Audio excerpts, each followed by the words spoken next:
Now let's dig deep into this matter. The founder, Jago Solutions International, Bayo Adedosu, joins me from Canada.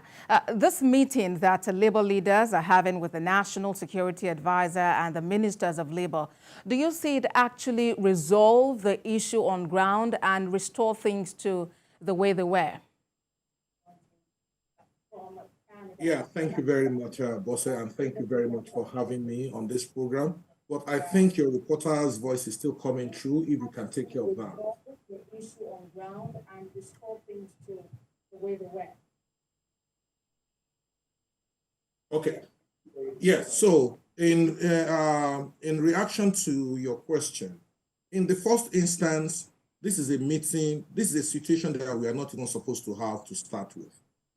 Going by my understanding of labor union and what they profess to do or what they profess to uphold, one of their core responsibilities as they spelled out in their aims and objectives is to promote is to work for the industrialization and prosperity of the Nigerian nation and ensure protection of jobs, full employment, and a humane working environment. If looking at this strike negates everything that NLC claims to stand for. Nobody in its right sense would justify or normalize the treatment meted out to the NLC president in Imo State. It is totally wrong for the NLC president to have been treated the way he was treated. It is abnormal, no doubt about that. But because of one person's experience in the hands of a group of people, we are now holding the entire nation to ransom. I think it begs for reasoning and common sense, if I can say that. If your motive, your aims and objective is to work for the industrialization of Nigeria, this strike is not in any way moving Nigeria forward. It simply means because of the experience of one person in Imo State, we are where we are today. Where is our conscience to start with? And permit me to say, with all due sense of purpose and responsibility, the NLC president is from Imo State. There are many states across the nation who have not been fair in the way they treat their staff, their employees, particularly state governments. How many times has NLC come up to fight for their members in most of these states? How many times? But we are now seeing something close to an election period. That is when you say you wanted to go and mobilize the state employees of the government to come out and protest against the government. By that alone, whatever good intentions it might have had, it already has political coloration. Mr. Adedosu, are you inferring that this has some kind of political coloration?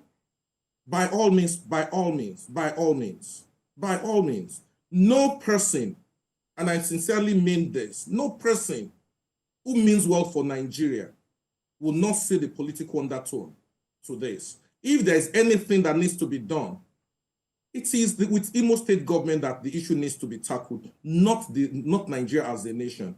Last week, commercial activities were paralyzed at the Nigerian airports. Let me say this expressly.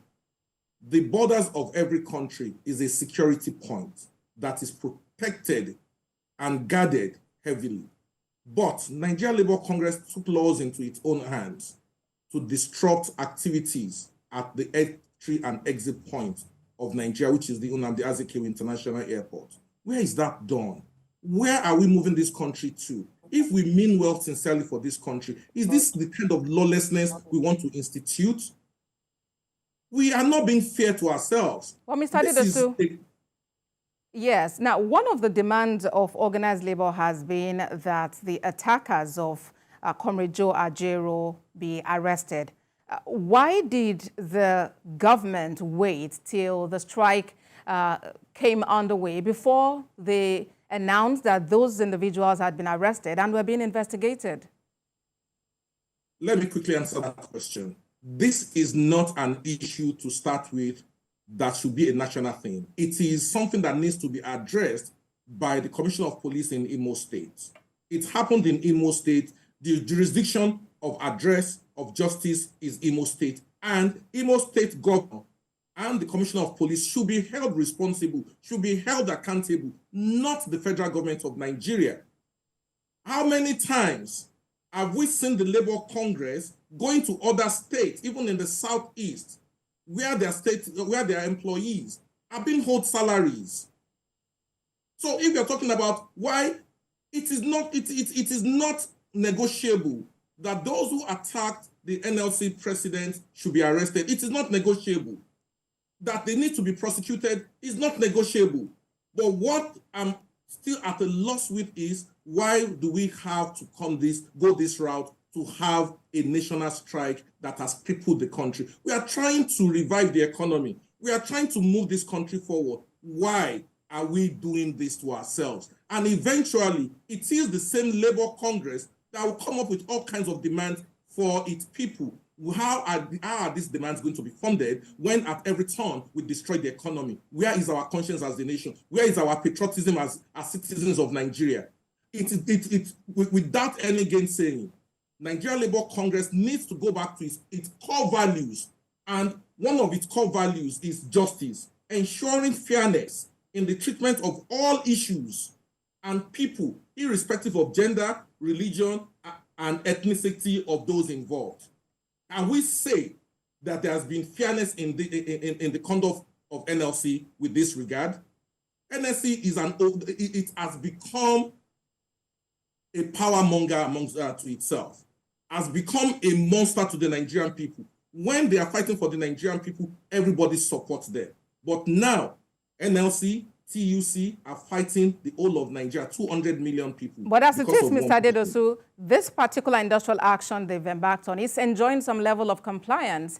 Our correspondent at the National Assembly just reported about the gates of the assembly being shut. It wasn't until much later that some people were able, to get in. Imagine out of 360 members of the House of Representatives, only about 20 were able to get in and to sit. So already it's enjoying some level of compliance. So what is the way forward? You know why it's enjoying some level of compliance? It's because people don't want to come into confrontation with them. Because people can resist. When we have a resistance, then that is when NLC will say the government has sent its thugs after it. Nobody needs to send anybody after NLC for this kind of nationwide action, for this kind of nationwide strike. Nobody needs to send anybody after them. Lovers of Nigeria will rise up against NLC. And let me say this sincerely. NLC is trading its goodwill away. Let us mark this. It will come to a time that NLC will talk and people will spit. That is where they are going to. But the thing is, the leadership of NLC is so bloated, they are so egocentric that they don't consider Nigeria. They have become lords unto themselves.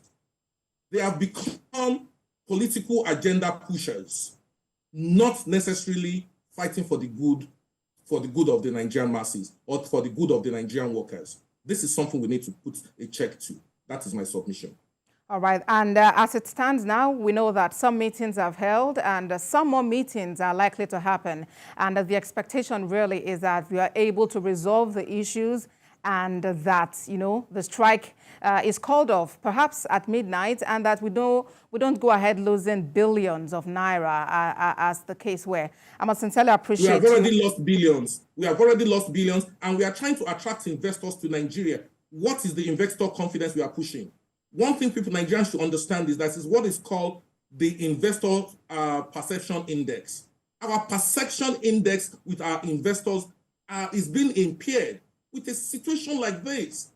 The chief marketer of the country, the President Bola Ahmed Tinubu, has just concluded a trip to Saudi Arabia where he has attracted a lot of interest. Is this how we want to bring in investors and investment into this country? That's a big question, a really big question, Mr. Adedosu.